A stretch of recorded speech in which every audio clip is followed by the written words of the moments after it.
ବୁଝିପାରିଲ ଏ ଗୋଡ଼ ବଡ଼ ଆଉ ଏ ଗୋଡ଼ ଛୋଟ ଯେଉଁଟା ବଡ଼ ଅଛି ସେଠି ପାଦ ଲଗାଇଲ ହେଲା ଯେଉଁଟା ଛୋଟ ଅଛି ତାକୁ ଆରାମସେ ଧରିଲ ଟାଣିକି ରଖିଲ ଟାଣି ରଖିକି ଟାଣି ଦେଲ ଏତିକି ଖାଲି ଟାଣି ଦେଲା ପରେ ଆଉ ପୁଣି ଦେଖିବ ସୃଷ୍ଟିର ମୂଳ ଗୋମାତା ଏହି କଥାକୁ କାହିଁ କେଉଁ କାଳରୁ ଚାଲି ଆସୁଛି ଏହି ମର୍ତ୍ତ୍ୟମଣ୍ଡଳରେ। ହିନ୍ଦୁ ସନାତନ ଧର୍ମ ଆଜି ଯଦି ଏକ ନମ୍ବର ହୋଇପାରିଥାଏ ତେବେ ଏହି ଗୋମାତାଙ୍କର ଦାନ ଯୋଗୁଁ। ଏବଂ ଆମେ ଆମ ପୁରାଣ ଶାସ୍ତ୍ରରେ ମଧ୍ୟ ବର୍ଣ୍ଣିତ ନନ୍ଦିନୀ ଧେନୁ ହୁଅନ୍ତୁ ବା କାମଧେନୁ ହୁଅନ୍ତୁ ତାଙ୍କ ବିଷୟରେ ମଧ୍ୟ ପିଲାଦିନରୁ ପଢ଼ିଛେ।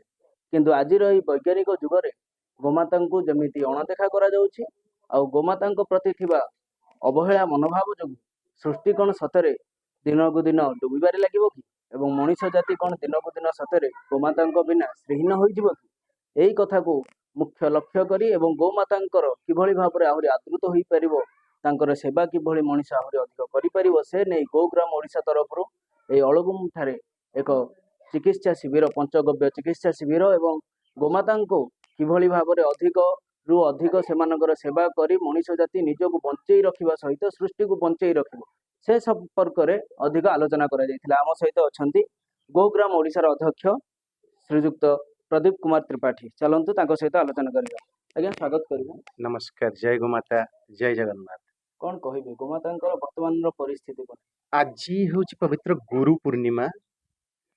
आद्य गुरु समस्त माँ आउ गो होचंती ए सृष्टिर माता, गाव विश्वस्य मातर।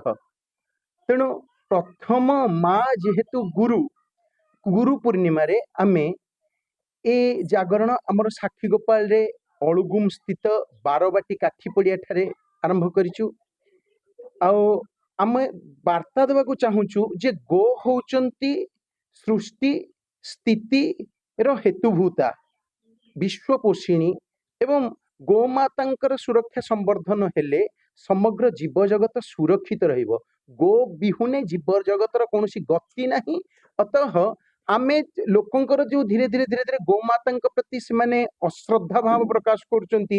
वर्तमान सबुठु अधिक दुर्दशारे रहउचंती गोवंश माने गो आ गृहपालित होइकरी भी रहुनाहंती लोक माने सब किछि सरकार नीति भी गोवंश अनुकूल रहुनी। गो चालाण दिनकु दिन वृद्धि पाउची। लोक माने गाई गोरु को बाहर छाड़ी दउचंती एवं अधिक संख्यार गोवंश कंसेखाना रे कटि जाउचंती। तेणु ये हूँ मनीषर गोटे निर्बोध कार्यकलाप। आमे चाहूचु जे गोवंशंकर एवं गव्य पदार्थर महिमा को ए जगत जानू।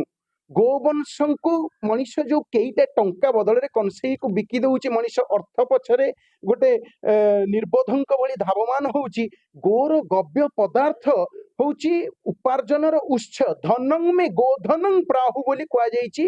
जे गाई है सर्वश्रेष्ठ धन। तेणु गोधनर उपयोग माध्यम मनीष तार जीवन को पुष्ट करू। मनीष गोवंश को निज ठार दूरे देकरी रोगाक्रांत हो पड़ुची। तार स्वास्थ्य अवस्था बिगिड़ी जाइए। मनीष गोवंश को पुणी थे प्रति श्रद्धा भाव सृष्टि करू। गोवंश देहरे घसी माजी हो गोबर गोमूत्र रे तार पुणी थे कार्यकलाप आरंभ हो जाऊ। पुणी रोग भी घुंची जीव।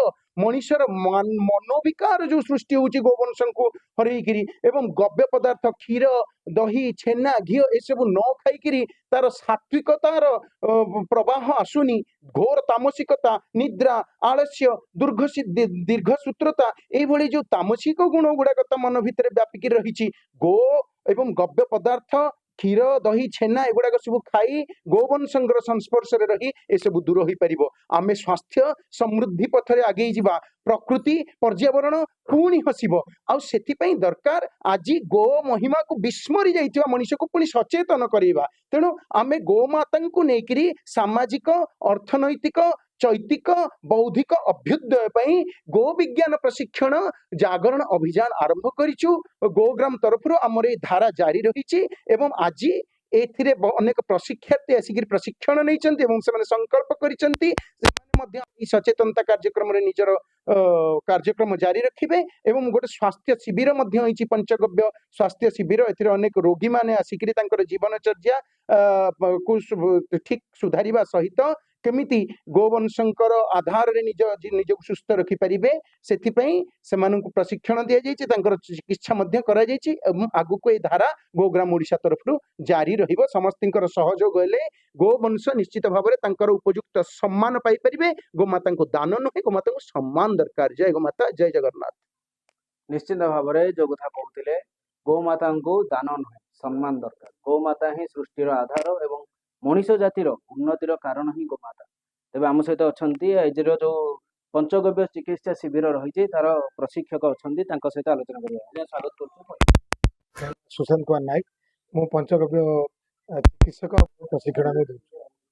ଆଜିର ଏ ବିଜ୍ଞାନ ଯୁଗରେ ପଞ୍ଚଗବ୍ୟର ଯୋଉ ଚିକିତ୍ସା ପଦ୍ଧତି ରହିଛି ତାକୁ ମଣିଷ କେତେ ଦୂର ନିଜ ପାଇଁ ମାନେ କେତେ ଦୂର ତା ପାଇଁ ସାଧିତ ହେଇପାରିବ, ତାର ହିତ ସାଧନ କରିପାରିବ? ଏ ସଂସାର ପଞ୍ଚଭୂତରେ ତିଆରି ହେଇଛି। ପଞ୍ଚଭୂତ ଶୁଦ୍ଧ ହେଲେ ହିଁ ମନୁଷ୍ୟ ଶୁଦ୍ଧ ରହିପାରିବ, ଏ ସଂସାର ଶୁଦ୍ଧ ରହିପାରିବ। ଏ ପଞ୍ଚଭୂତକୁ ଶୁଦ୍ଧ କରିବା ପାଇଁ ଏକମାତ୍ର ଗୋମାତା ଓ ଗୋବଂଶ ହିଁ ଶୁଦ୍ଧ କରିପାରିବେ। ଆମର ଆଜିର ପ୍ରଶିକ୍ଷଣର ମୂଳ ଉଦ୍ଦେଶ୍ୟ ଯେ ଆଜି ଆକୁ ନେଇକି କେମିତି ଗାଈ ହେଉଛି ବିଜନେସ୍, ଲୋକମାନେ ନେଇକି ତାକୁ ବିକୁଛନ୍ତି, ବେପାର କରୁଛନ୍ତି, କାଟୁଛନ୍ତି। ଆମେ ଆଜି ୟାକୁ ବିଜନେସ୍ କରିବୁ, ଗାଈକୁ ନେଇକି ସେମାନେ କେମିତି ରୋଜଗାର କରିବେ ପଞ୍ଚଗବ୍ୟକୁ ନେଇକି। ଆଉ ଏ ଗାଁରେ ଆମେ ଅନୁଭବ କରିଥିଲୁ ବହୁ ପରିମାଣରେ ଆଣ୍ଠୁଗଣ୍ଠି ରୋଗ ଅଛନ୍ତି। ସେ ଆମେ ମାନେ ଗାଁ ଲୋକ ପ୍ରତିଶ୍ରୁତି ଦେଇଥିଲେ ଯେ ଆମେ ଏ ରୋଗକୁ ଶିଖିବୁ ଆଉ ଚିକିତ୍ସା କରି ଆଣ୍ଠୁଗଣ୍ଠି ରୋଗ ଆମ ଗାଁରୁ ହଟେଇବା ସଙ୍ଗେ ସଙ୍ଗେ ଏ ଅଞ୍ଚଳରୁ ବି ଆମେ ହଟେଇବୁ। ତାପରେ ପ୍ରତିଶ୍ରୁତି ଦେବା ଫଳରେ ଆମେ ଆସିକି ସମସ୍ତଙ୍କୁ ଏଠି ଟ୍ରେନିଂ ଦେଇଥିଲୁ, ଆଉ ଏମାନେ ଶିଖିଥିଲେ, ଆଉ ଆମେ କାର୍ଯ୍ୟକ୍ରମ ବି ଆଗକୁ ନେଇଥିଲୁ। ଅଛନ୍ତି ମାଉସୀ, ତମ ନାଁ କଣ? ଘର? ଆସିଥିଲେ ଏଠିକି ଆଜି ଯୋଉ ଚିକିତ୍ସା ନେଲ, କଣ ହଉଥିଲା? ଆଣ୍ଠୁ ତ ହଉଛି ଆଉ ଆଣ୍ଠୁ ବିନ୍ଧା ହଉଥିଲା, ଦି ଭଲ ଆଣ୍ଠୁ ଲାଗୁଛି? ଭଲ ଲାଗୁଛି, ମାନେ ଗୋଟେ ଥର ଚିକିତ୍ସା ହେଲା ପରେ ଭଲ ଲାଗୁଛି। କଣ କହିଲେ ଡାକ୍ତର, ଆଉ କେତେ ଦିନ ଯାଏ କରିବ? କହିଲେ କେତେ ଦିନ ଆସିଲେ କରିବେ। କହିଲେ କଣ୍ଟିନ୍ୟୁ କଲେ ଭଲ ହେଇଯିବ। ଖାଲି ସେଇ ଗୋଟିଏ ରୋଗ ନୁହଁ, ବହୁତ ମୋର ମୁଣ୍ଡ କଣ ସବୁଆଡୁ। ଏବେ ଶୁଣୁଥିଲେ, ଆମେ ସିଧାସଳଖ ଆଲୋଚନା କରୁଥିଲେ ଏଠି ଯୋଉ ଚିକିତ୍ସା ହେଇଛନ୍ତି।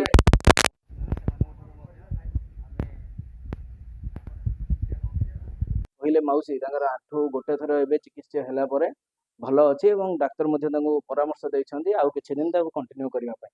ଆମ ସହିତ ଆଉ ଜଣେ ଯୋଡି ହେଇଛନ୍ତି, ତାଙ୍କ ସହିତ କିଛି ଆଲୋଚନା କରିବା। ଆଜ୍ଞା, ସ୍ୱାଗତ କରୁଛୁ, ଆପଣଙ୍କୁ ପରିଚୟ। ମୁଁ ସଙ୍ଗୀତା ମହାନ୍ତି, ଭୁବନେଶ୍ୱରରୁ ଆସିଛି। କଣ କହିବେ ପଞ୍ଚଗବ୍ୟ ଆଜିର ଏ ବିଜ୍ଞାନ ଯୁଗରେ ଲୋକମାନଙ୍କ ଉପରେ କେତେ ପ୍ରଭାବ ପକାଏ? ପଞ୍ଚଗବ୍ୟ ନିଶ୍ଚିତ ପ୍ରଭାବ ପକେଇଛି, କାରଣ ମୁଁ ନିଜେ, ମୋର ମାର କ୍ୟାନ୍ସର ଥିଲା ଲାଷ୍ଟ ଷ୍ଟେଜରେ, ଯୋଉଠି ଏମ୍ସର ବଡ ବଡ ଡକ୍ଟର ମାନେ ଆମକୁ ଏଡମିଟ ବି ନେଲେ ନାହିଁ, କହିଲେ ଯୋଉ 5% ବି ଆଶା ନାହିଁ ତମ ମାର ବଞ୍ଚିବାର। ଯୋଉ ବେଡରେ ତମ ମା ପଡିକିରି ସେ ବେଡ୍ ବେକାର ହବ, ଆଉ କାହାର ଜୀବନ ବଞ୍ଚିବ। ତେଣୁ ତମେ ତମ ମାକୁ ଘରକୁ ନେଇକି ଯାଅ, ମୃତ୍ୟୁକୁ ଅପେକ୍ଷା କର। ଆଜି ସୁଶାନ୍ତ ଭାଇଙ୍କ ଥ୍ରୋରେ ମୋ ମା ଆଜି ସମ୍ପୂର୍ଣ୍ଣ କ୍ୟାନ୍ସର ମୁକ୍ତ। ମୋ ମା ପରେ ମୁଁ ବି ବିଭିନ୍ନ ଲୋକଙ୍କୁ ଚିକିତ୍ସା କରିକିରି ସେମାନଙ୍କର ବି କ୍ୟାନ୍ସରଠୁ ଆରମ୍ଭ କରି ଆହୁରି ଅଲଗା ମାନେ ବିଭିନ୍ନ ପ୍ରକାର ଡିଜିଜ୍ ବି ଆମେ ସବୁ ଠିକ୍ କଲୁଣି। ସେଥିପାଇଁ ଏ ଲାଇନରେ ମୁଁ ନିଜକୁ ସାମିଲ କରିଛି। ଆଉ